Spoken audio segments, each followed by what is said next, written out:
Hey everyone, welcome back to the third part of our AI image generator app. In the last part, we have completed the entire backend part, and in this video, we're going to the backend with the front end, and we're going to build a couple of components. So this is where we left in the last video. Now we're going to start working on the utils. But before we start doing work on that, let me give you what exactly we have coded in the last video. So if you come back to the API, this is the controller, and this is all the controller we have with auth controller, post controller, and user controller. Then we have the middleware.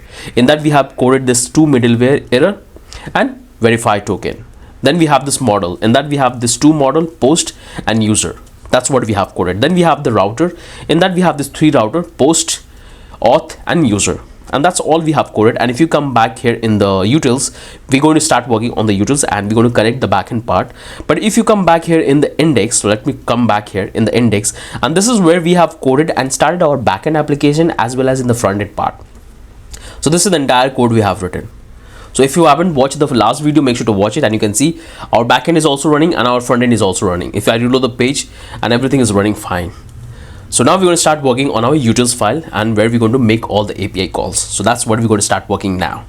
So first we have to import a couple of things. So first we're going to import React, and that we're going to take use state, and that's coming from React. Once we have that, then we have to import, let's say, OpenAI, because we have to add that generator, and that's coming from OpenAI. Then we have to import XS library because we have to make an API call. Once we have all this library, now we have to import the API of our OpenAI, and that's the configuration which I'm going to do. So I will take a variable called OpenAI, and we already have this particular method in the library in the package, so we'll call it new OpenAI. And in that I have to pass the object. So we have to pass two things, OpenAI key, and we have to also tell OpenAI that we're going to use this OpenAI key in the front end side, not in the back end side. And this key is coming from our environment variable, and we haven't generated our key yet. We're going to generate together. So you can see this is what we are importing, but I haven't generated the key yet. Let's build a skeleton. So simply copy that one, and that's what we have to import. So we got our key. Now we have to simply tell OpenAI that we are going to use this key in the front end side. So we'll say dangerously allow browser. It's going to be a true. So they have given this name in the documentation, and that's what I'm utilizing. So it's true. So we got our OpenAI object. Now we can simply go ahead and start working on the functionality. So first we have to build a function. Let's call this one extract image URL. And the reason why we are building this particular function, because when we're going to use the OpenAI v2 model, it's going to generate up to 10 images. So we have to format that image URL in proper way so we can pass down into our backend. That's why we are building this external function. So in that is going to take the image array, and all it's going to do is to return this. So we'll take this image array, we're going to run a loop, we'll say image, and we have to say image.url. So it's going to give me a proper formatted URL. So that's the utility function we have. Now we can simply come back here and let's build the function. So this particular function is going to register the user. It's going to take the data, so we'll call it sign up, and this sign up will have an object of data. So first we have to deconstruct the data. So let's deconstruct it. So we'll say sign up. In that we'll have the name, we'll have the email, we'll have the password, and we'll have the confirm password. So all of this data is coming from our sign up. Confirm password. Once we have all of this data, now we have to simply validate this data. So for that we're going to build a if statement. We'll say if name is not there, or if email is not there, or if password is missing, or confirm password is missing. If any one of these data is missing, then we have to simply throw the error message. We'll say return is going to be data missing. Perfect. Now we have to simply match the password. So we'll say if password is not equal to confirm password, then we have to simply return this error message that password is not matching. We got this to check. So we are done with this to check. Now we have to simply make a request to our backend. So we'll take a variable called response, and we're going to make our API call. So we're going to use our XS library, and in that we have to simply provide all the parameters. So first is going to be the method. So we're going to make a post request because we're going to pass the data to our backend, and then we have to simply provide the URL. So this is the URL for our auth controller. So I hope you guys have watched the API part, in that we have built and talked about that auth controller, post controller, and user controller. So let's build the URL. So we'll take this, we'll call it API/auth/register. So this particular endpoint is for registration. If you come back here in the API section, like this is the index, there you will find that this is the endpoint we have built for auth control. So we are getting this one domain. Then we can simply go to the route folder. That's what we have. Then you can go to the route folder. There you will find inside the API, inside the route folder, inside the auth, we'll have this endpoint. So that's what we are targeting. Got it? Pretty simple. So we got this URL. Now we can simply come back here, and here we have to say with credential is going to be true. And now we have to simply send the data. So we already have the data. So first is going to be the user name, because that is the field name we have given in our backend. So make sure to give it exactly that. So we have the username is going to be a name. Then we have to give email. Then we have to give password. And then we have to give confirm password. Let's say confirm. Simply copy and paste here. So we got all of this data in our data field. Now we can simply wait for the response. So when we'll make the API request, is going to return a response with a status code. So that's what I have designed in the backend. So let's check for this response. So we'll say if response status code is equal to 200, then we have to simply redirect the user to the home page, because they have created their account successfully. So I'll simply redirect them to the home page. Perfect. And that's the only function we have to build here. So what we are doing, first we are getting the data from our sign up object. Then we are checking for the data. Then we are confirming the password. Then we are making the call to our API and providing all of this data. And after that, we are checking the status, whether the registration got completed. If it's completed, then it's going to return 200 status code, means it's successful registration. So we are done with this particular function, register user. Now we have to simply build the login user. So what we can do, we can simply come back here. We'll say export const login user. It's going to be an async, and it's going to take couple of data. So we'll say login, and again this will going to contain an object of data. So we have to deconstruct that. So we can simply come back here, and we're going to take this portion, like this two portion, and that's what we can paste here. And here we have to do the changes. So simply remove the name, and we have to remove the confirm password and change this to login. We got it. Now here we have to do the changes, remove this portion and remove the email and password and confirm password. Looks good. Now we can simply come back here, and we have to get this portion because we have to make an API call. So we can simply copy, and that's what we can simply paste here. So we got all of that. Now what we can do is we can simply come back to the URL, and here we have to do the changes in the URL. So in the last we call registration, and here we have to call login. We got it. And here we have to provide all of this detail like email and the password. So let's remove this one and remove this one. We got it. Now we can simply come back here, and it's going to return the status code 200 if the user will log in successfully.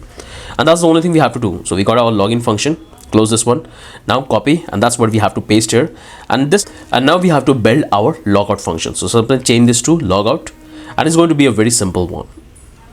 Simply remove this one, remove this portion, and all we have to do is to change the method to get, and here we have to call logout, and we don't need to pass any data. So we can simply remove this portion, and it's going to return status code 200 after successful logout.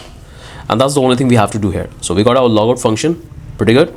After the logout, we want to redirect the user to the home page. So simply close this one. So we're done with this registration, user login and logout. Now we can simply come back here, and we're going to start working on the next function. So simply copy and paste here and change this to check auth. This particular function will give us the details about the user, whether he's logged in or not, and his profiles details. So for that, we have to do the changes in the endpoint. So like first we have to simply call this refetch. This will give the endpoint, and we don't need to pass any credential, any data into this, and it's going to return the data. That's the only thing we have to do. So we can simply come back here. We'll say let user, because we have to return the user information, and this particular information we're going to utilize in other function. So it's better to return it. So we'll say let user. We'll say if, remove this one. We'll say if response status is 200, then we have to simply call this response dot data, because in that we have the data of the user, and we can simply return that. Got it? This is fine. This is fine. And at the end, we have to simply return it. So let's return the user. Perfect. So that's our entire check auth function. First, we are getting the data, making an API call to our backend. Then we are checking the status, and at the end, we are returning the entire user object. Simply close this one. Now we have to simply copy this, and that's what we can simply paste here. And we have to do the changes in the name. So it will be like post. In that, we have to pass the post ID. So it's going to be a post method, and we have to change the endpoint. So it will be post instead of auth, and here we have to simply call like, and it's going to be a dynamic post, dynamic URL. So let's convert it into a template literal, and here I have to provide the post ID. So this post ID will receive from the function input. So let's call this post ID, and that's what I can simply call it. And I want the user information as well. So we already built this function check auth, so let's utilize that. So we'll take a variable const, we'll say current user, and we're going to simply call the function check auth. Perfect. And that will have the entire information about the user. Once we have that, we can access the user ID, because that's what we have to pass. So first we have to pass the post ID. There, we got it. Now in the body we have to pass the user ID who's going to like the post. Let's format that. Now we can come back here, we'll take this data and we'll say user ID, and the data is available in the current user dot ID. Perfect. Now we can simply remove this portion, and it's going to return a status code of 200, and we'll have this response. So remove this one and remove this one, and I want to return the entire response. So let's call this response. Perfect. And that's the entire function we have for liking a post. Perfect. Now I'm going to simply copy, and it's going to be a dislike one. So it's going to be a quite similar one. I want you to give a try. So let's convert the name to dislike post. It's going to take the user information and the post ID, and we have to change the endpoint. So this will be called dislike. We're going to provide the post ID, and that's the only thing we have to do. You can see how easy it becomes when you design a perfect endpoints for your application. So we got that. Perfect. Now we can simply close this one. Now we can simply save it, and we can start working on the next function. So simply copy that one, and we can come back here, and this will be, so this time we have to call this image generator v3. So this particular function will allow us to generate the images. So we have to do a lot of work into this. So first we have to generate the image and send the data to the backend. Then we have to simply check the credit of the user. So we have to do a multiple call of the API and the AI model. So first thing, we're going to simply remove and take the prompt, because this prompt will contain a lot of data. So we'll say prompt v3. Then we can simply come back here, and here we can simply we can take this object prompt v3, and from there we can simply get the data. So let's get the prompt, negative prompt. We can take the size, we can take the style. So these are the data we are getting. Now we have to check for the data.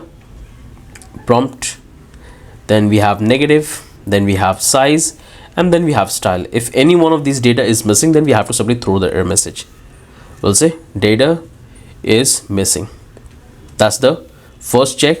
If everything is good, then we can simply pass the data to our AI model. So let's construct that. So we'll take this lower case, and the reason why I'm taking this lower case, because we have to convert the style which we're going to provide to our AI model. It should be not in uppercase, but when we'll get the data from the front end, it will be in the uppercase. So we have to convert it into a lowercase. So let's take that style to lowercase, and that's what we have to pass into our AI model. So let's come back here. We'll take a const. We'll say AI image await, and we have to use the OpenAI. We'll say OpenAI, and that we have to call the method images, and we'll call it generate, and we have to pass all the data.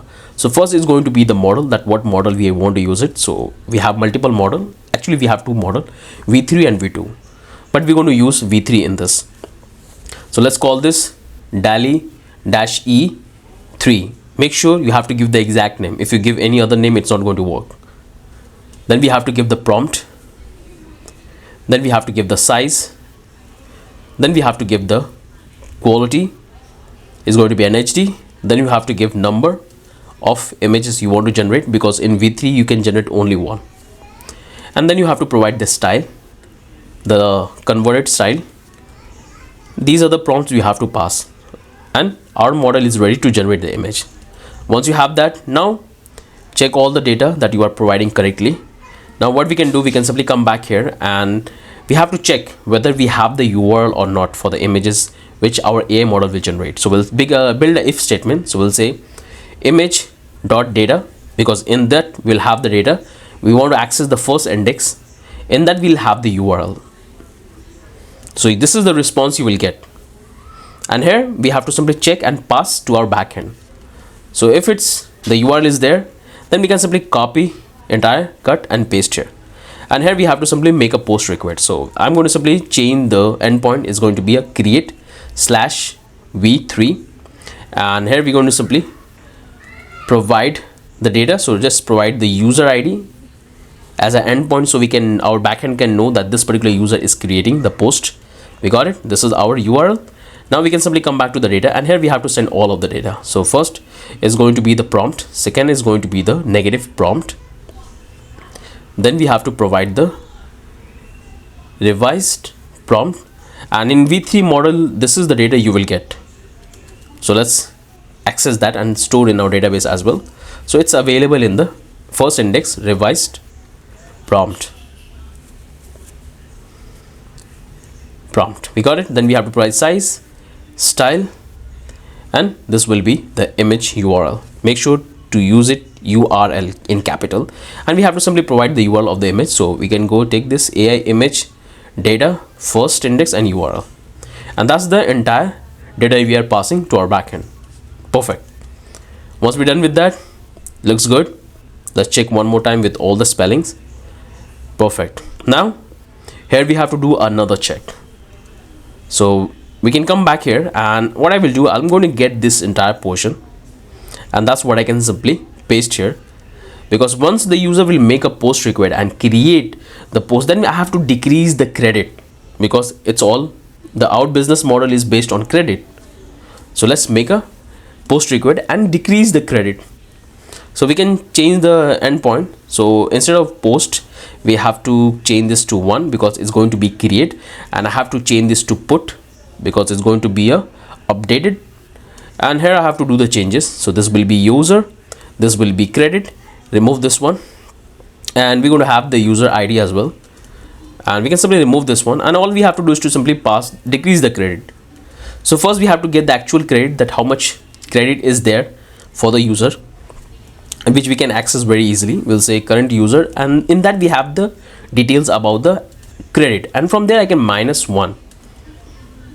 So we can decrease 1 from the actual credit.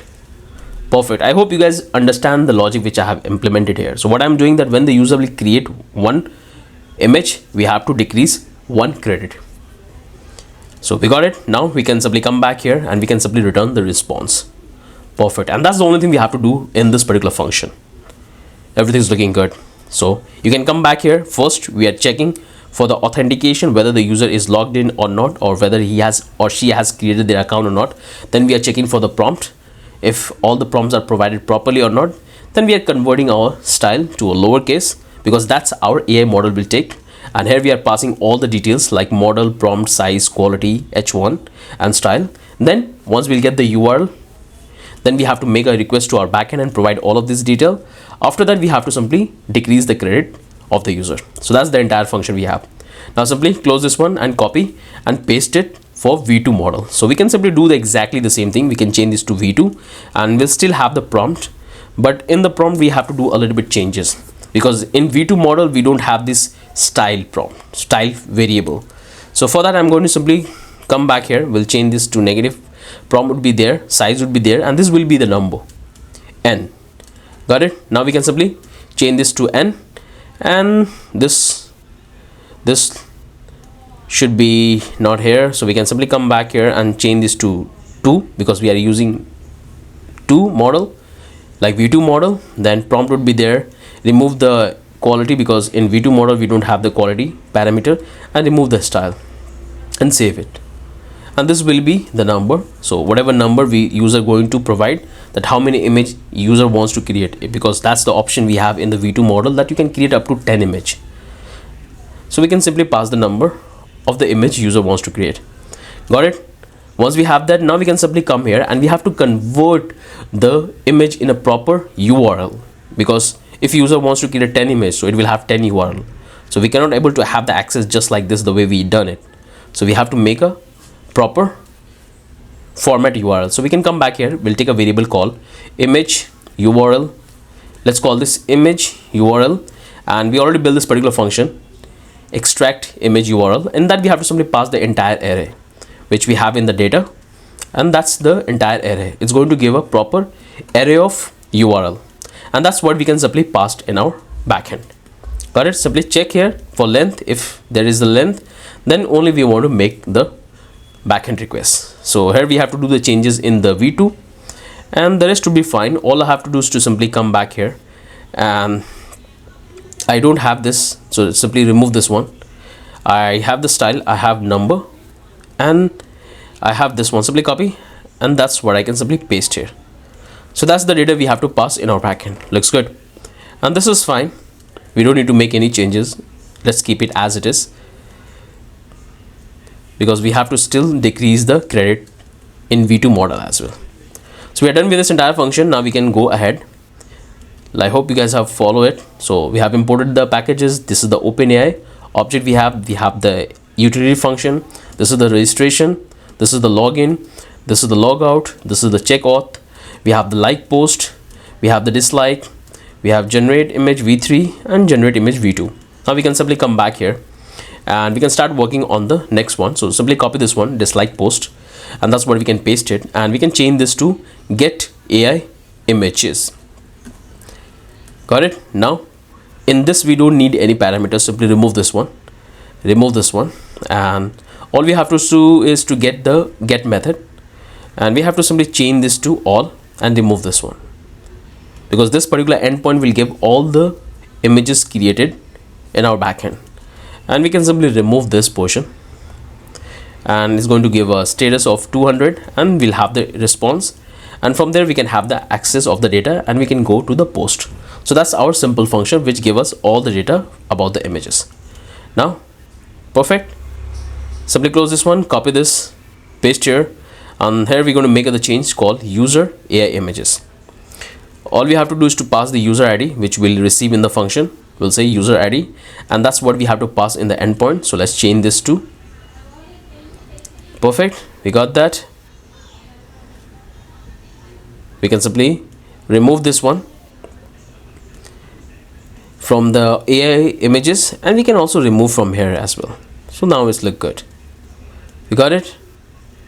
Perfect. Now we can simply copy and paste here, and here we have to do the changes for single post. It will be the post ID, and here we have to say, let's say single, and here have to say post ID, and that's the only thing we have to do. Let's call this return post. Perfect. So this will give us the single post. Close this one, copy and paste here, and here we have to do the changes. So it will be delete post, and that we have to pass the post ID, and here we have to call delete, and here we have to call delete, and it will delete the post, and at the end it's going to return the response which contain the message that the post is deleted successfully. So perfect, we got it. The delete post, simply copy, and that's what we can paste here, and this will be called buy credit. So in this particular function will allow user to buy credit and update the credit in the backend. So we'll take the number of credit the user wants to buy it. What's what we have here. We can come back here, and we can simply come back here in the let's say in the image, and get this one, copy, because we need the user information, and paste here. Once we have that, here we have to do the changes to user. This will be credit, and here we have to simply pass the user ID. Got it? And in the body tag we have to simply send the details. So we can simply come back here, and we can copy this entire request, and that's what we can simply paste here. And we have to remove this all, and it will be have only credit. So let's say credit, and we can simply first get the credit, that how many credit is already there in the user account. So first I have to get that, and in that I have to simply add the credit which user wants to buy it. So let's add that. Perfect. So this is our dynamic credit. So first we are getting the credit which is left, and then we are adding the credit which user is buying. Perfect. And this is fine, we don't need to do anything. So that's the entire function we have. So like we get the response, and that's what we are returning. Remove this one. So that looks perfect. So everything is looking fine at the moment, but definitely we're going to do the testing, and if we find that we have made any mistake, we're going to simply rectify that. So simply come back here. Looks good. Let's have a one more quick overview, because we are done with this entire functionality in the context. So this is the import of the packages. This is the OpenAI. This is the first utility function. This one is for registration, user login, logout, check auth, like post. We have like, dislike post, image, v3, v2, AI, user, single, delete, and buy. Looks good. So we are done with this entire utility function. Now we can simply come back here, close this one, and we can come back to the pages. We can go back to the home page first. Now we're going to start working on the home page. So let's build all the functionality, because most of the feature we're going to build right here in the home page is going to have the similar feature in other pages. So we have to spend a lot of time here, but once you complete this portion, it's going to be easy in the later and different pages. So let's start working on it. So first we have to import couple of things. So if I come back in the browser, if I reload the page, everything is working fine. We don't have any issue. Our backend is running, our frontend is also running. So we can simply come back and we can start importing couple of things. So first we have to import, let's say, use state, and we have to import use effect. So these are the two things we are getting. Now we can simply come back here and import the access library. We have that. Now we have to import the cookie, because we have to check the cookie existent in the browser, and based on that we have to perform the authentication. So first we're going to simply import this cookie package we have, and it's coming from JS cookie. Once we have that, then we have to simply import the router, because we have to redirect the user and we have to get the query from the URL. So that's why we are using this use router, which is coming from next route. This is the 4 imports we are doing. Looks good. Now we have to do a couple of internal import. Then we can simply come back here, call, and all of these imports are coming from our context CSV index. So we have to import a lot of icon here. So we can come back here. First is going to be the home logo, second one is going to be the search, third one is going to be the image, filter, and we'll have the FA heart, and we'll have FA Instagram, we'll have AI outline YouTube, and we'll have BS camera reel fill, and the last one is going to be the FA rug heart and magic. All of these icons we are getting from our index file. Pretty good. I hope you guys can understand and watch the first part. In that I have explained the entire architecture about the project. So we got all the icons. Now we can simply import. So if I reload the page, everything is working fine. We don't have any issue. So we have done the success import. Now we can simply come back here. We have to simply import couple of components. So it's coming from component / index. So first is going to be the header, then we'll have get started, we'll have image card, then we'll have single image, we'll have up image card, we'll have notice, we'll have button, and we'll have payment processing. So all the components we have imported successfully, looking good. Now we can come back here. We have to import one function which is coming from our utils, and this function, can you guess which function we're going to call it? I hope you guys have corrected. We'll say get AI image, and this particular function will return all the images which user have created. And we need one more, check auth, for user authentication. So we have imported the packages, icons, and we have imported the component and the functions. Looks good. Now we can simply come back here, and we have to take actually a lot of state variable, because we have a filter system and we have multiple state management, and that's what we're going to do right up here in the page. So first we're going to take our, let's take the router in which we're going to receive the query, and here we have to build a use state. Is going to be, let's say, open filter, by default will be false. The second one is going to be our loader, by default will be false. The third one is going to be, let's call this category, because we have multiple category for YouTube, for Reels, for Instagram. So that's why we have taken this particular variable. By default it will open the Reel category. So we got this. Now we can come back here, take another one. This will be called single ID. By default it will be empty. So this particular variable will keep when the user will try to read the entire details about a single post. So we'll store the ID right up here. Then we'll take another one. This will be called buying and by default there would be nothing. So these are the main state variable we have which keep the track of the data, all of that. Now we have to take a lot, so we can come back here. We'll take a state variable, this will be called active user. Then we'll take another one, this will be called all AI image. Then we'll say all post copy, by default it will be an empty array. Then we'll take another one, this one is going to be for search. Then we'll take another one, this will be called search item. In that we have to simply pass the search. Got it? Now we can come back here and we have to take couple of individual state variable for the models, because we have two different models, we have to keep the track of that. So let's call this v3, and we're going to define the state variable based on the dimension. So this will be, let's call it v3, and it will be 1024 into 1024. Okay, by default there would be nothing. Same thing I have to do 3 times, and I have to change the dimension. So this will be, let's call this 1792 multiplied by 1024. Now let's take the third one, let's change this to 1024 multiplied by 792. Perfect. So these are the 3 dimension of the images we have. Now we have to take the same thing for the v2 model, so simply copy and paste here and change this to v2. And now we have to change the dimension, because we have different dimension in v3 and v2. So this one is going to be a little smaller one, so this will be have 256 multiplied by 256. This one is going to be 512, and the last one is going to be, let's say 1024 and 1024. Perfect. We got our state variable. Now we can come back here.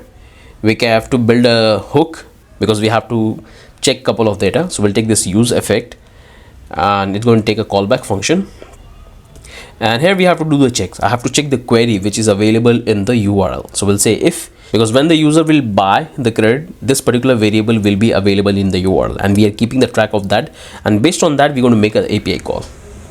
So if the query and credit is available, credit plan is available, then I have to simply call this set buying, and that I have to pass the credit plan. So this will automatically going to call the backend API and is going to allow the user to increase their credit. This particular function I have to run every time there is a change in the query credit plan. Perfect. And that's the only thing I have to do. So let me repeat what exactly I'm doing. I'm checking for a condition that if there is a credit plan available in the URL, so as soon as this data is available in the URL, we have to make the backend API call, and we have to increase their credit because they have completed the payment successfully. So we got that. Now we can simply build this particular function which allow us to change the category. So it's going to be a huge function. So we'll come back here, we'll take this const change category. In this we're going to receive the category because it's going to have an on-click function, and here we have to do a lot of things. First we have to simply get the model which is there in the local storage. So we'll say active model. So this will give us that which model is currently active, whether it's v3 and v2, and based on the model we have to display the images. So if it's active v3, then we have to display all the images generated by using v3 model, but if it's v2, we have to display all the images generated by v2 model. So we got the model, and here we have to build a long if statement. So we'll say if model is equal to AI image art DALI 2, make sure to give the exact name, because this is the name we're going to track in multiple pages. E v2, then I have to simply render all the v2 images. So we can say if category is equal to real, then I can say set, this is the one we have, that's what we have to call. Let's call this set all images is going to be v2, and why I'm not getting the suggestion, v2 556 and 556, but I'm not getting the suggestion. So let's come back here. Okay, this is the problem, so I have to change this to v2 v2 v2, and now it will work fine. Change in all the places, looks good, and that's what we have to simply call it here. So simply change this to v2. Perfect. This is for. Now I have to do the same thing for the copy. So this will be the all post copy. This one is for the reel, and at the end we have to set the category. So it will be called reel. So we got this. Now I have to build the next statement. So we'll say else if it's equal to Instagram, then I have to do the same thing. Simply copy this one and paste here, and I have to change the model. So this will be, let's call this 512, and this will be Instagram. Now we have to do for the YouTube, simply copy and paste here and change this to YouTube, and this will be 1024, and change this to YouTube. Perfect. So this is our if statement based on the v2 model. Now we have to do write the else statement for the v3. If it's not v2, that means it's v3. So we'll take this else, we'll say, and then we're going to build the if statement. We'll say if category is equal to reel, then we have to say simply copy this portion, and that's what we have to simply paste. So just paste here variable. So this will be called v3 1024. Let's build the next one. So simply copy this portion, and that's what we have to paste here, and this will be for a different one. Actually I made a mistake, so let's change this to v3, and this will contain the dimension of 1024, and here I have to do the changes in the reel. So this will contain our v3 1024 and 1792, and copy one more time and paste here and change this for YouTube, and this will have the YouTube ratio. So it will be v3 1792 and 1024. So this is our entire change category function we have. Looks good. I hope you guys can understand that why we are building this particular logic, because we have multiple ratio, and that's how we can deal it in the easiest way. So that's the entire function for changing the category. Now we can simply go ahead and start building the next function called calling all post, and in this particular function we're going to call our backend API. It's going to be an async, obviously, because we have to simply wait for the synchronous behavior. And first thing we have to do is to take the try and catch. If anything goes wrong, we have to catch that. So we'll say error. Got it? Now we can simply come back here. First thing we have to simply take and make an API request. So we already have the function. So we'll say response. We'll say await, and we have to simply call our function. And this particular function will going to give us all the images created in our backend. Now we can simply come back here, and we have to build this function is going to be quite huge. So we can come back here, we'll take the v2 model, and we have to take a couple of internal function. So this will be v2 256, it's an empty array. Let's take the next one, is going to be 512 empty. This is going to be the 1024 and 1024 empty. Same thing I have to do for the v3 model. I'll explain the logic that why I'm exactly doing it, because when this particular function is going to be execute, we have to simply filter all the data based on the size, because this particular API endpoint will give all the data as a chunk, but we have to design our data so we can display different data in different component based on the size. So that's why I'm taking this empty array. So that's, we'll take this 1024 empty array. Let's come back here, v3 1792 and 1024, and the last one is going to be 1024 and 1792. So we got all of this empty array. Let's add a unique ID. So we'll call this temp, copy and paste this. Perfect. We got this variables empty array. Now we can simply come back here, and we have to build the if statement. So we'll take this response, and we have to run a for each, because it's going to be an array, and I have to simply run a loop, and I have to simply push the data in each one of this empty array. So we'll say for each, it will take the element, and here I have to build a if statement. So we'll say if element dot AI model is equal to, let's say AI image art DALI v2. So if it's our v2 model, then we have to simply check the another if statement, and this time we have to search for the size. So we'll say element dot size, because every single image will have a size field. I hope you guys have watched the part I have explained when we have designed the entire field for the post. So in that we have the size. So we'll say if size is equal to, So if our dimension matches with 256, then I'm going to push the image into this particular dimension array. And let's provide this one more, because I have to check the string as well, the data type. So that's the one we have. If it matches, then we have to simply push it. So we already have this empty array. We'll say v2 256 temp push an element, and that's the exact thing we have to do for all the v2 and v3. So let's build the next one. We'll say else if size is equal to the next dimension. So this is the 512, then we have to simply push in the 512. So we'll take this temp push element. Now we have to do the third thing, size equal to 1024, then we have to simply push. So we'll say 1024 push element. Perfect. So this is for our v2 model. Now we have to do exactly the same thing for our v2 model. So we can come back here. Let's take else if a model is equal to the same. We'll say daily v3. In that we have to build a if statement. We have to check for the size. If it's equal to 1024, then we have to simply push to v3 1024 an element.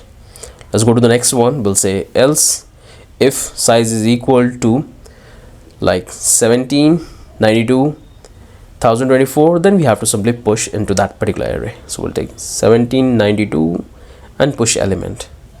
Then we can go to the last one. If size is equal to, let's say 1024 and 1792, then we can simply push in the empty array. So let's push that, and that's our if statement. I hope you guys can understand that what logic here we are following. We are getting the entire data in an array, then we are running this for each, and we are simply filtering out the data based on the size. That's pretty simple. Got it? All of things are looking good. Now we can simply come back here, and here we can simply say set v2 is going to be the array we have designed.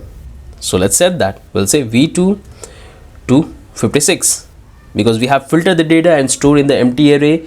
Now once we have the data, we have to simply set in our state variable. So let's set very quickly. This is for the v2. Now let's take this one 512, and this is going to be 512 temp. This one is going to be, let's say 1024, and we'll have the 1024. So this is for the v2. Now we have to do the v3. We'll start from 1000. Let's send this to 1000. This will be, take the next one, this will be v3 1792 and 1000, and the same thing we have to provide here. And this is going to be the last one. Let's say 1017, and we'll have 1017. So all of that array we are storing in our state variable. Looks good. Now we can simply come back here. Perfect. And here we can see things are looking good. So we have to simply check we are providing the exact data. So you should always double check, because there is a quite repetitive name we have, and the data we are using it for filtering and pushing. So you have to always check that you are passing and pushing the data in the right field. We got it. Now we can simply come back here. We can take this, and here we have to simply get the model. So we'll take this model which is coming from the local storage. We'll say active model, and here we have to simply build a if statement. We'll say if model is equal to our current model, means AI image art daily v2, then we have to simply set this. We'll say set all image is going to be our, this is the dimension by default we are setting up. So it's going to be our 256, and we have to do the same thing in our copy. We'll say 256. Perfect. Now we can come back to the else statement, and in that we have to simply pass the next one. We'll say 1024 and 792. We have set all the variables. Looks good. Perfect. We are done with that. Now we can come back here. We'll take a variable called store cookie value. So this time we are trying to access the cookie which is stored in the browser to perform the authentication, because if the user is not logged in, we have to open the login model, so user can provide their credential and they can create their account or they can log in. So let's take the cookie, which we can use it with the help of this cookie package, and we'll call this token. Got it. So we have our cookie, and here we're going to build a if statement. We'll say if cookie exists means the user already have their account, and here we can simply call this. So we'll say user, and we're going to simply call the internal function we have built, check auth. This particular one going to give all the details about the user. We can simply set the user detail in our active user. Got it? We got the details of the user, and this is perfect. We don't need to do anything in here. Now we can simply come back here, and here we have to build other function. So we'll take this use effect, and this is the function we're going to simply call in this particular hook. So we'll say calling all post, and I have to call this particular function only one time when the page will reload, not multiple times. So that's the entire function we have. I hope this particular function is quite big and you guys have followed along with me and understood that what exactly we have done. So we are getting this, then we are designing this empty array based on the dimension, then we are running a for each loop, and we are simply filtering out the images based on their size, and that's what we have here. Then we are storing that filter array in our state variable, then we are getting the model, and then we are simply storing an actual state variable which we're going to render in the component by default. And here we are dealing with the cookie to get the user information, and then we are simply calling the function. Perfect. Once we're done with that, now we can simply come back here and we can start working on the filter, because user can type the name of the image and they can filter. So let's build it.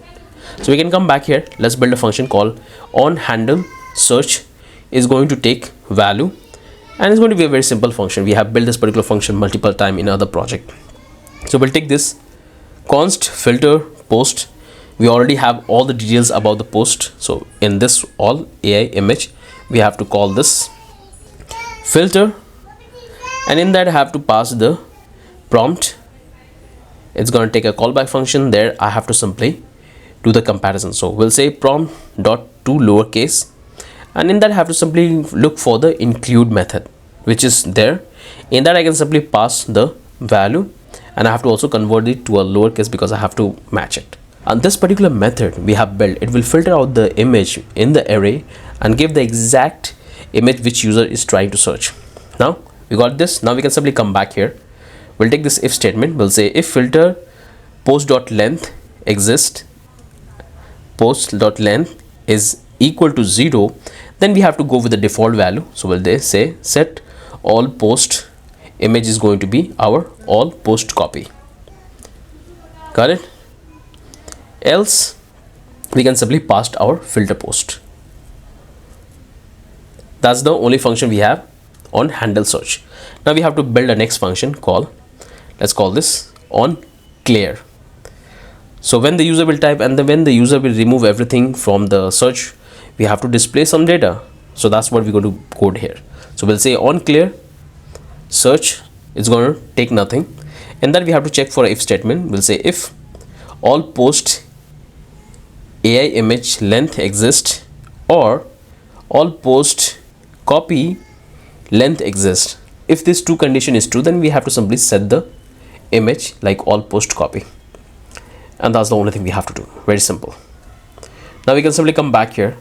We'll take this, we have to build a hook. We'll say use effect, and we have to call this function we have built it. So we can simply come back here. We'll take this timer, and we'll say set timeout, and I have to execute this function every 1 second. So we'll say set search. In that we can simply pass the search item, and I want to execute this in every 1 second. I have to simply call this return, and I have to simply clear the timeout. So in that I can simply pass the variable we have created. Very simple. It's just a JavaScript, nothing complex. So we got the first hook, and I want to execute this every time there is a change in the search item. Means every time the user will type one letter, this function is going to recall. So this is the first hook. Now I have to take one more. So I can take this use effect, and here I have to build if statement, and I have to call the function we have coded above. So we'll say if search is there, then I have to simply call this on handle search, and in that we have to simply pass the search item. So it will go into our function and it's going to filter the entire array. Else we have to simply call our on clear search, means there is no information, no data available in the input field. So call the on clear function, and I want to execute this function whenever there is a change in the search item. Perfect. So that's our entire function. I hope you guys have understood that what exactly we have done. This is very basics. Now we can simply come back here, and all the data we'll get from the array, it will come as a normal array. So let's reverse the array. So we'll take this array render, and first I have to simply spread the array. So we can say, and we already have that, so remove this one. We can simply say all image AI, and I have to spread it.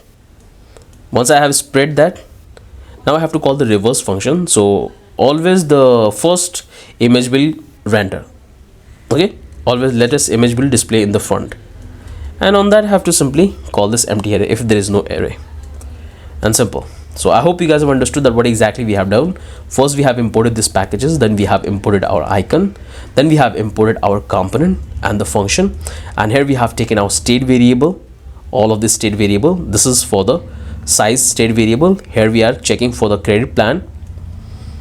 Then we have our change category function, which will keep the track of that which category user is trying to see the images. Then we have our function. We are making the call to our backend and getting all the posts. That's what you can see. We are building this dynamic condition. You can simply do a console log to see that you are getting the data or not. So let's call this response, and I want to simply copy, and that's what I can simply pass all the way to down to see that all the function we have built, it's working or not. So let's paste here. So it's good, and this is fine, this is fine, and this is the hook. Perfect. So everything is looking good. Now let's come back to the browser and let's execute that. Reload the page. The moment we reload the page, this function is going call. Let's do the inspect element to see that what exactly we are getting in the console, and you can see we are getting this empty array. Means the function we have built is working fine. It's pretty good. So it's quite satisfactory that we are seeing something, because there is no post available at the moment. That's why you can see there is zero array. So we are done with all of this function, and to be honest, this function is going to be quite repetitive in other pages. That's why it took so long to write such a huge function, but it's going to be more easy when we start working on the other pages and other part of the application. So let's come back here to remove this one, and now we can start working on our JSX. So let's make it side by side to see what exactly we are working on. So that's how it's looking. Let's bring on the right hand side, and now we'll start working on the JSX. So first thing we have to do is we have to take this, and we have to take our header. There it is. Reload the page, and you will see our header component is looking fine. There it is. Now we can come back here and let's make it side by side. Perfect. Now we can come back here. We'll take a div. It will have a class, and let's call this margin bottom. We're going to have a, let's say, 56 pixels. We'll have on a small screen, we're going to have, let's say, margin bottom is going to be 0. On a small screen, we'll have margin top is going to be 56 pixels, and somehow this instant conversion of the Tailwind CSS is not working properly. So let me redo the page, and you can see it's taking a little bit time to make the changes which we are writing here.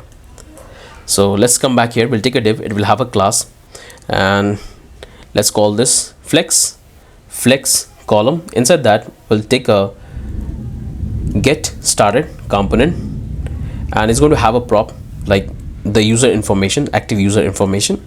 You got it? You can see it's taking a lot of time to make the changes in our screen.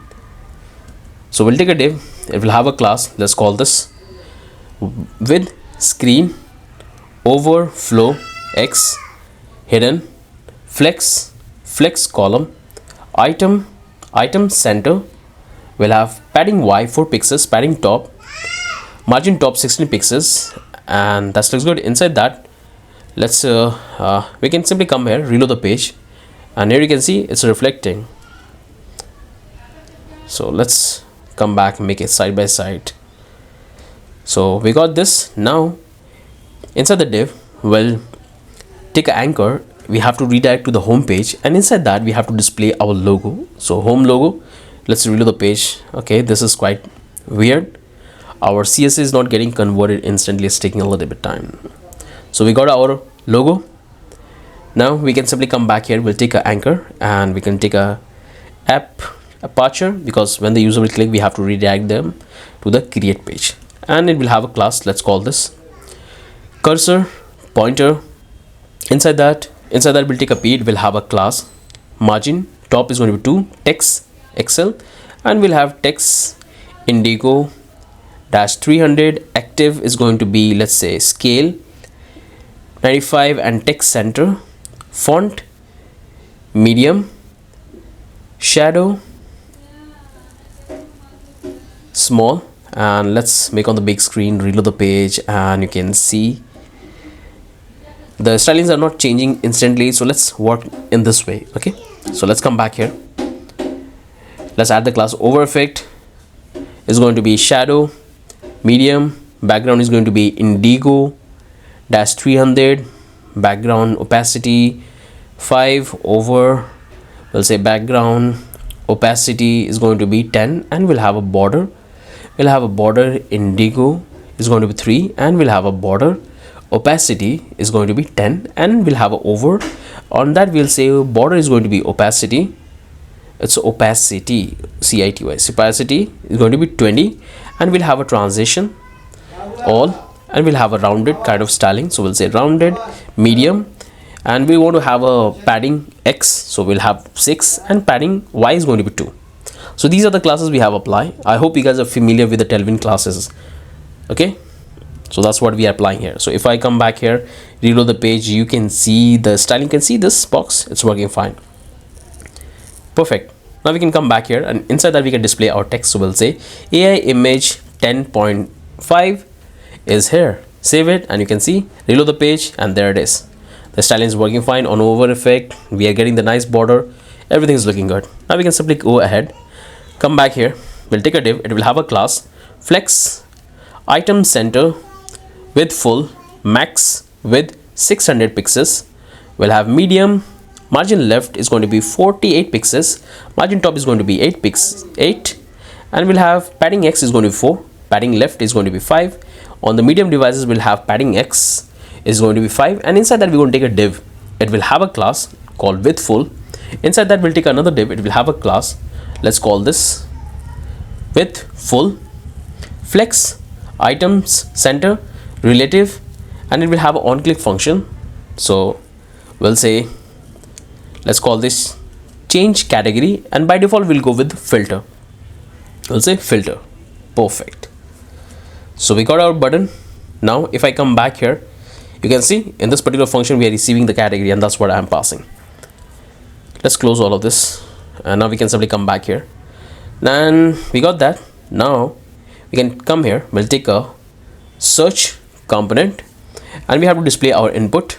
Let's call this input, it will have class, let's call this background is going to be zin 700 flex 1, padding left is going to be 12, padding right is going to be 12, and we'll have a rounded full, and we'll have a text small, and we'll have a padding X 4, then we'll have padding Y is going to be 2.5, and focus is going to be outline none, focus is going to be ring 1, and focus is going to be ring indigo 700. It will have a placeholder, and in that we can simply pass search for any image. Then we can simply come back here, we can add an on change, and we can simply get the data from the input in our search state. So we'll take this set search item, and in that we can say e.target.value. So we'll have this input data, and by default we'll display this particular value, the search item. And if you guys are not familiar with Tailwind classes, you can check this particular course. In that you will master complete blockchain development, and we have used the modern technology including the Tailwind CSS, a lot of things. So you can simply check this one, you will understand everything.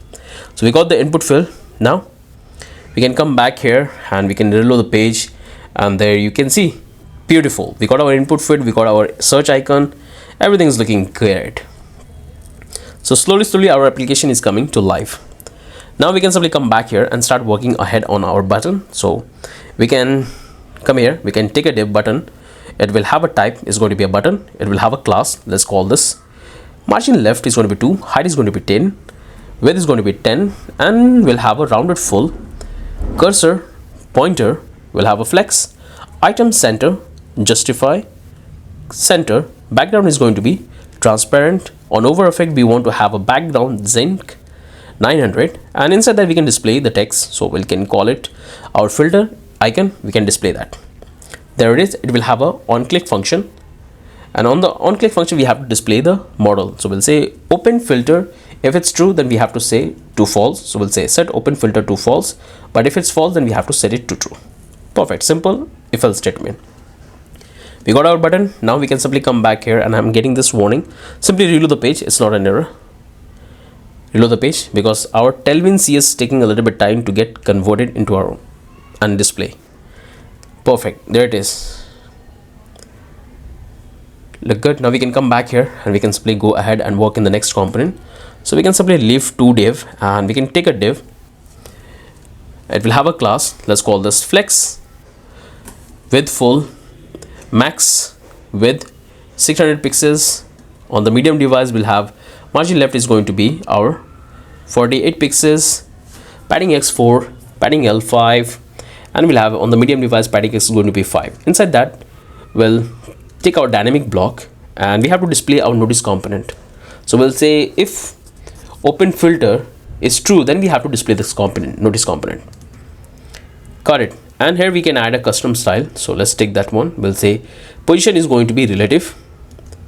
Perfect. We got it. Now if you come back here, reload the page, and if you try to click on it, okay, something's went wrong. Our component is not perfectly aligned. But if you click, you can see our notice component is opening, means our click event is working, but our CSS class, there is some problem. That's why it's not perfectly aligned. It's just a beginning. We're going to simply fix this. So here we have it. I can see the problem we are having. So this is the button we have. Simply come back here, simply copy this one and paste here, because we're going to have two buttons. And here we have to do the changes. Simply remove this portion, and we have to remove the classes as well. So this will have a different class. We'll say text base absolute right to, we'll say over effect, we'll say bg zinc 800 height 8 width 8 flex item center justify center rounded full. There it is. We can simply remove that and we can display the icon of the image and save it. Now we can simply come back here and take this portion and cut it. Now we can simply come here, leave the to div, and we can take a div. It will have a class called flex justify center. Inside that we can display our button. There it is. Perfect. I hope you guys have understood that what we have done. We have created a new button and we have removed the old previous button and taken into a separate div. And that's the fine. Reload the page and you can see still we have the problem. Still we have this problem. So we have to fix that. Come back here and I noticed one thing. So this is fine. Here we have the next component. Simply cut this one and we have to simply leave to div and then we have to simply paste here. Perfect. Now if you reload the page, you will see now it's perfectly aligned. So we got our search bar, we got the image icon and the filter button. Perfect. I hope you guys have done the changes. Now we can simply come back here and we can simply go to the public. Inside the public we have the assets. In that we have all the CSS classes we have applied. Now we can simply come back here, bring it, and we can start working on the next component. So this is what we have. AI image 10.5 is here. That's what we have it. So let's format that properly, because when you use Tailwind classes, your component structure becomes very big. So this is the one we have. Let's close this one. This is the external component. Perfect. Now we can simply come back here below the dynamic component. We'll take a div. It will have a class called margin bottom 8 flex column item center. Inside that we'll take a div. It will have a class called flex space x2. Inside that we'll take a button. It will have a class called width 32.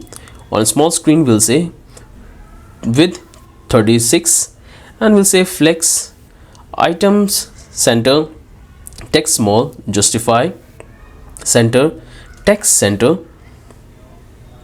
We'll have a height 9 rounded full. On over effect we want to change the background, so we'll say brightness 110. We'll say background is going to be opacity 0.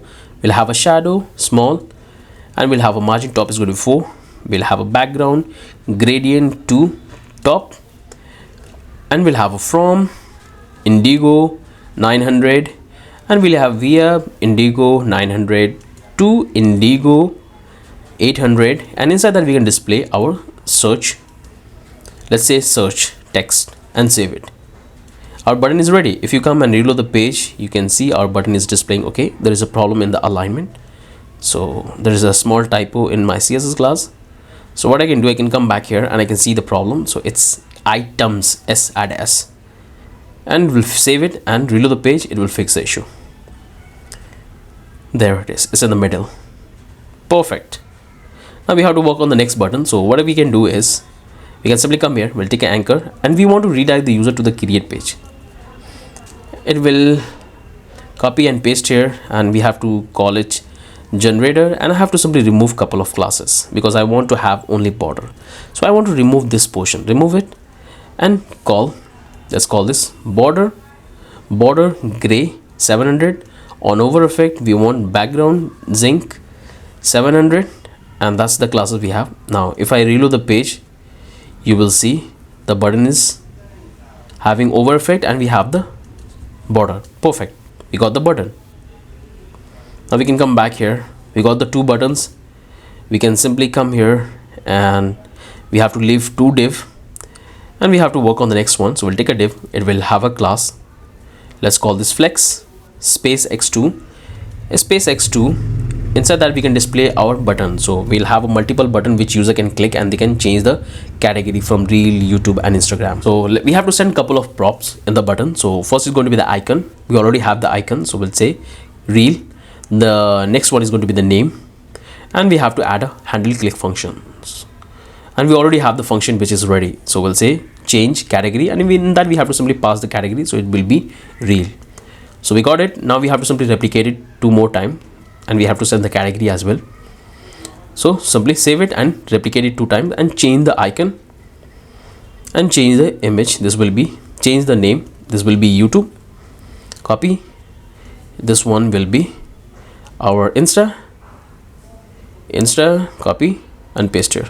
So we got our button, save it, looks good. Now we can come back here, take a div, it will have a class called margin top 2, and it will have a space.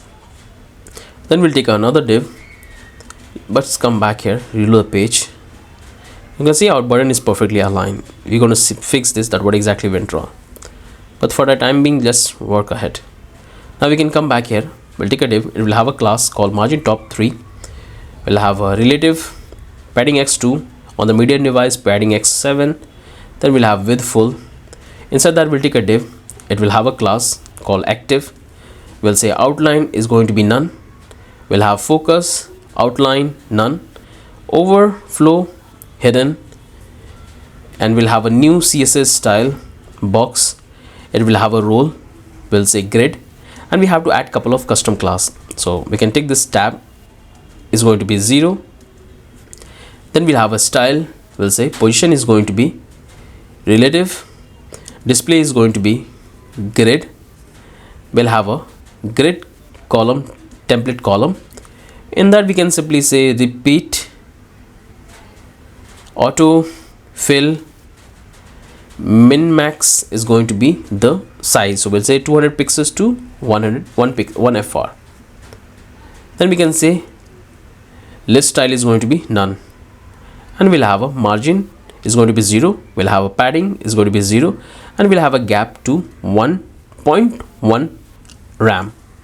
Perfect. So this particular div will contain and display all the images perfectly. Now we can simply come back here and we can simply render our card image component. So we already have the data, we'll take this fragment and we'll take this dynamic block, we'll say array render, because we already have the array data, and we have to call the reverse function, so it will give us the latest image, and we'll say map item index, and it's going to return the entire component. So we already have the component image card. In that we have to send the props, so we'll say index is going to be index, then we have to send the item, then we have to send the set single id to set single id, then we have to say active user.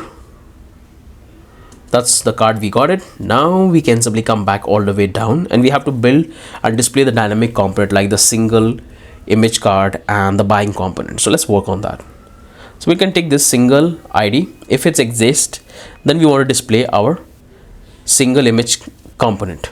In that we have to send the prop. So first is going to be the single id, then we have to set this set single id, and this is the two prop we have to send. Now we have to do the same thing with the payment processing. So we can simply copy this one and paste here, and this will be the buying, and here I have to change this to payment processing, and we have to change the ID.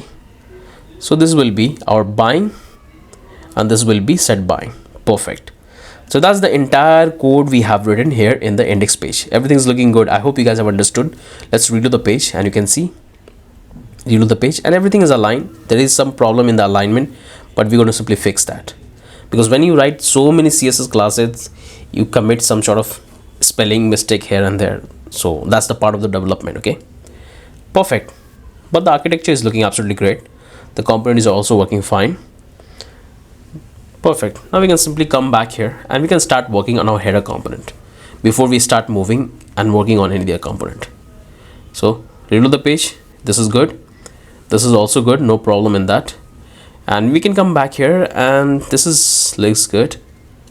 Let's have a quick overview that what exactly we have done, and let's format this one properly. Let's close this one. This is fine. This is the second section we have, and the last section. And now we can start working on the header section. So simply come to the header section. So we already have it. We can go back here in the component. Inside the component we have global. In the global we have the header component. So close this one, and here we have to simply make an API call, and we have to also take a couple of state variable. So first we have to import couple of things, use state and use effect. We got it. Now we can simply come back here. We have to get the cookie because we have to check the authentication. Then we have to simply import the couple of icons. This will be header logo. This will be account. We'll have generate, history, we'll have home and like. So this is the component we are importing. Now we come back here. Now we have to import the setting component, which is coming from the same directory. We'll say ./setting. We got it. Now we have to import the function. It's coming from our utils index, and we'll have this check auth. We got it, because this check auth will give all the information about the user. So we can simply come back here and let's take a couple of state variable. So this will be called auth. By default will be false. This will be our open setting. It will be false, and we'll have our active user. There is no data available. So once we're done with that, now we can simply come here. We'll take a nav list. We'll say nav list. It's gonna be an of object. So first is going to be the menu home, and second one is going to be link. Replicate couple of time and change this. So this will be generate departure, and this will be our history. This will be likes. This will be likes, and the last one is going to be our accounts. Perfect. Got it. This is our nav list. Now we can come back here and let's take this function. We'll say calling user details is going to be an async. We'll take a try and catch, and we'll console log out the error. Perfect. Now we have to simply make a call. So we'll take this user await and call the function we have built, check auth, and we have to simply console log out the user credit, and we can simply set this data to the active user. Perfect. We got the function. Now we have to simply call this function. So when there is a page reload, we have to call it. So we can simply take this use hook, and we'll say first we have to get the data from our cookie. So we'll say store cookie value, and I want to execute this function when there is a cookie available. We'll say cookie.get, and we can give the token. So we'll have the cookie. We'll say if cookie exists, then we want to call this function. So we'll say calling user details, and we have to set this set auth is going to be true. Perfect. And we can come back here. We'll say else we can say sort auth to false. Perfect. And I want to execute this only one time when the page will reload. So we are done with this. Perfect. Our function is working good. If you come back here, reload the page, nothing happened here. But if you go and do the inspect element in the console, you will see that you won't have any data because there is no cookie available in the browser. That's why the function is not getting called. Means the logic we have implemented is working absolutely fine. So now we have to simply work on our component in the JSX part. So we can come back here. We'll take a class fixed width screen, bottom 0. On a small screen we'll say top 0, z index 50, flex row, items center, justify between, backdrop is going to be blur, background opacity is going to be 80, and we'll have a border top and border top, and on a small screen we'll have a border bottom, border opacity 50 and text small, and we'll have a selected is going to be none, and we'll have a background zing is going to be 900, and we'll have a border top zing is going to be 700, and on a small screen we'll say border bottom zing is going to be 700. If I come back here, you can see we are getting this nice blurry options. Reload the page. This looks good. Our blur effect is working fine. Perfect. Now we can simply come back here. Let's make it side by side so we can see what exactly we are working on. Let's come back here and bring it on the right hand side. You can see the condition we have built, because on the small screen we are hiding the top bar and we are displaying our header component right down below, and that's what you can see. So that's the dynamic navigation we have built for our header. So we have a different header on desktop, but when it's come to mobile screen we have a different footer navigation. Perfect. Now we can start working ahead. So it looks good. We can simply come back here. We can simply apply a styling. So this will be our, let's call this, height is going to be 56. Perfect. Now we can take this anchor, and here we can display our logo. We'll say hidden,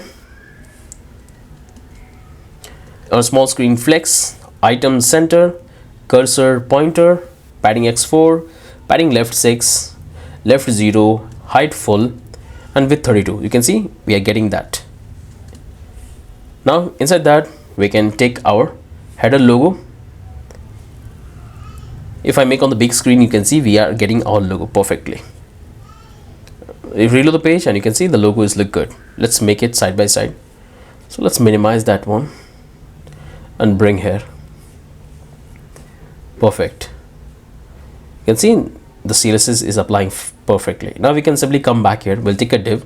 It will have a class called flex, relative, item center, height full, margin is going to be negative, top 1, width is going to be full. On a small screen we'll say the width is going to be auto. Inside that we'll take a div. It will have a class called absolute. We'll have a rounded, background is going to be zinc 700.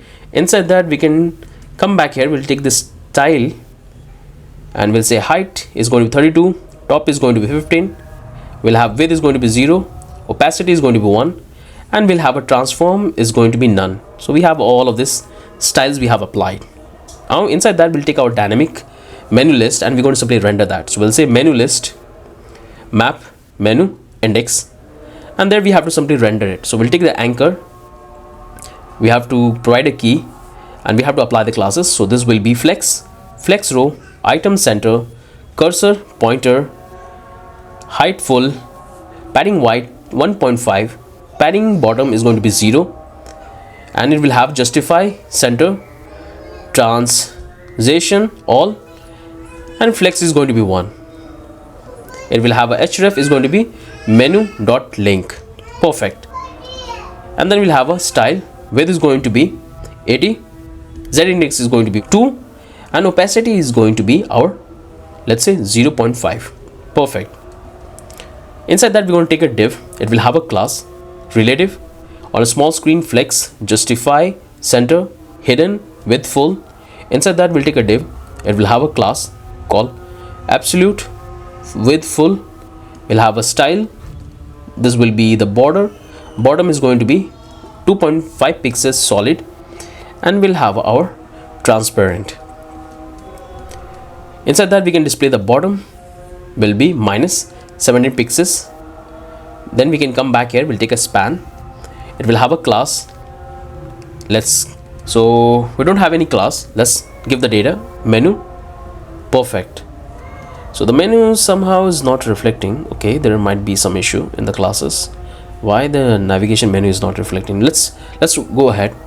So we can simply come back here, and now we have to simply deal with the icons.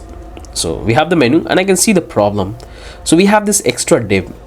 So just remove this one and we have to simply close the div, because this style, the custom style we have applied, is going to be a self-closing div. So let's close this one and save it. Now perfect. So we got the span perfectly. Now we have to take a div, simply live one div. We'll take our dynamic block and we have to simply render it. So we'll say if menu is equal to home, then we have to display the home icon. Menu is equal to generate, then we have to display the generate icon. If it's equal to history, then we have to display the history icon. If it's equal to likes, then I have to display the likes icon, or by default I will go with the account icon. So we got all of that. Save it and let's give this one, and perfectly. Okay, I'm getting this particular error. So somewhere I forgot to import the component. I'm not importing the component somewhere properly, that's why I'm getting this warning. So let's come back here, let's check all the component we have imported. So the problem is happening in this component, the icon component we are importing. So let's try to compare and comment this one. It's fine. So the problem we have in the icon component. So what I can do, I have to recheck the component spelling. So come back here, we already have the components in the CSV, and here we have it. So this one is for generate. Perfect, generate is fine. Copy paste. This one is history. Copy and paste here. Okay, then we have to simply copy the home. Good. And I can see the private, it's likes, sorry, it's likes. Let's give the S, and this will fix the issue. Now I have to simply change this S and bring it back and save it, and you can see everything is good, but somehow our menu is not displaying. Again, still we have some problem. But if I do the inspect element, you can see our border icons is reflecting, but they are not perfectly aligned. So we have some issue in the class. So I have to see what exactly went wrong. Now I can simply come back here, like in the code, and let's do a couple of fix. So I can see the problem. Like here we have to add one more class. So this is fine. Here I have to add one more class. So let's call this padding X is going to be 2. And I notice one problem is here. So margin negative is going to be 1. So give this slash. Okay, so then the class will apply. So this is the two changes. Let's come back here and redo the page. Still we are having the same issue. So this looks good. Okay, so what I can do, let's work on the our button. After that we're going to simply do the testing. So take this dynamic block, we'll say if authentication is true, then we have to display this button, otherwise we have to display this button. So we'll take a div, it will have a class, let's call this hidden. Well, width is going to 32, height is going to be full. On a small screen we'll say flex, item center, justify, and margin right is going to be 6. Inside that we'll take a button, it will have a class called height 7, width 7, rounded full, text XL. On the medium device we'll have a text small, background is going to be zinc 800, and we'll have a border zinc 700. We'll have a, let's say, drop shadow, not prop shadow, it's a drop shadow. And we'll say flex, item center, justify center, and we'll have a opacity is going to be 80, and we'll have an over effect as well. So let's call this opacity is going to be 100 on over effect, and we'll have a custom style. So we'll say type is going to be a button, and we'll have an on click function. So on the on click function we want to simply call this set open setting is going to be false. So here I have to build a dynamic condition. We'll say open setting is, if it's true then I have to make it false, otherwise I have to make it true. So what I'm doing, I'm checking for the open setting state. If it's true then make it false, but if it's false then make it true. Simple logic. And here I can display the text. So we already have the details about the user, so I can take this active user, I can simply get the username, and I want to slice it, and I want to get the first character of the user. So I want to say 1, and we'll say uppercase, so it will display the first letter of the name. Got it? Now we can come back here and we can display our component. So user can click and it will open the setting component where they can have all the details. So let's call this setting, and in that we can set this user information. Perfect, we got our button. Now we have to work on the next one, the dynamic one. If the user is not authenticated, then we have to display this button. We'll take a div, it will have a class hidden, width 32, height full, small screen flex, item center, justify, and margin 6. Inside that we'll take our anchor, and we have to simply redirect the user to the login page, and we can say class flex, item center, justify, center, height 8, rounded, medium. We'll have a opacity 90, overfit is going to be brightness 110, padding x is going to be a 4. We'll have a text XL. On the medium device we'll have a text small. Background is going to be a gradient to top, and we'll have a from indigo 800 VIA. We'll have a indigo 800/800. We'll have a top indigo to indigo 600. We'll have a drop shadow font medium. We'll have a white space, no wrap. That's the classes we have, and we can simply come back here. We'll take this get started, and that's our entire class. Looks perfect. Now you can see our menu is displaying, so there is some problem in the alignment or maybe in the closing div. Everything's looking fine. You can click and it will redirect you to the following page. So like it looks good. It looks good. Let's try to do a little bit inspect element, and we have to see what exactly went wrong. So it's still we're having the same issue in the footer as well. Come back to the code and let's go through one more time. So this is fine, this is fine, and we have some issue right up here. I guess this is the icon. No, there is no problem in that. So this is fine. We have this. So let's add one more border class here. So this will be our small screen. Will say border is going to be top 0. That's the one class you have to add. Then you can simply come back here and you can see this is fine. There's no problem.